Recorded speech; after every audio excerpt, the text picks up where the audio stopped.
చూస్తారు. స్వామివారికి ఆదివారం నుంచి శనివారం వరకు సమర్పించే నైవేద్యాలను ఒక్కసారి పరిశీలిస్తే, ఆదివారం ఉదయం 5:30 ప్రారంభమయ్యే మొదటి గంటలో సమర్పించే నైవేద్యంలో చక్కెర పొంగలి, కదంబం, పులిహోర, దధ్యోజనం, మాత్ర ప్రసాదాలతో పాటు లడ్డూలు, వడలను నివేదిస్తారు. ఈ ప్రసాదాలను బేడి ఆంజనేయ స్వామివారితో పాటు ఆలయంలోని ఉపాలయాలకు పంపిస్తారు.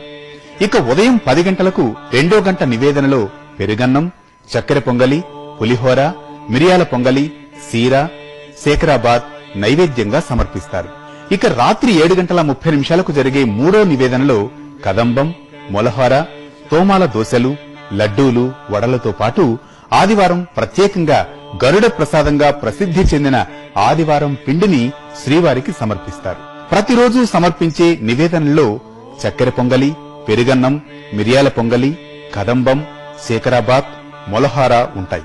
వీటితో పాటుగా ఆయా వారాల్లో జరిగే ప్రత్యేక అర్చనలకు అనుగుణంగా ప్రసాదాల సంఖ్య పెరుగుతూ ఉంటుంది. ఈ మేరకు ఇక సోమవారం విశేష పూజ సందర్భంగా 51 పెద్ద దోశలు, 51 చిన్న దోశలు, 51 పెద్ద అప్పాలు, 102 చిన్న అప్పాలను నివేదిస్తారు. మంగళవారం నాటి నివేదనలో ప్రత్యేకంగా చెప్పుకోదగింది మాత్ర ప్రసాదం. మిగిలిన ప్రసాదాలన్నీ నిత్యం సమర్పించేవే ఉంటాయి. బుధవారం నాటి ప్రసాదాల్లో ప్రత్యేకంగా పాయసం, పెసరపప్పును సమర్పిస్తారు.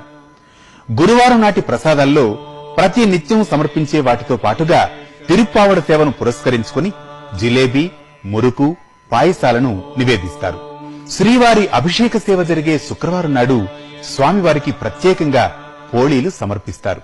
అలాగే శనివారం నాటి నివేదనలో కదంబం, చక్కెర పొంగలి, పులిహోర, దధ్యోజనం, మిరియాల పొంగలి, లడ్డూలు, వడలు, సీర, శేఖరాబాద్, కదంబం, మొలహార, లడ్డూలు, వడలు, తోమాల దోశలను శ్రీవారికి నివేదనగా సమర్పిస్తారు. ముల్లోకాలను ఏలే జగన్నాథుడు శ్రీ వెంకటేశ్వర స్వామికి నివేదించే పదార్థాలు షడ్రసోపేతం. ఆ స్వామికి సమర్పించే ప్రసాదాలను స్వీకరించే భాగ్యం దక్కడం మనందరికీ మహద్భాగ్యం.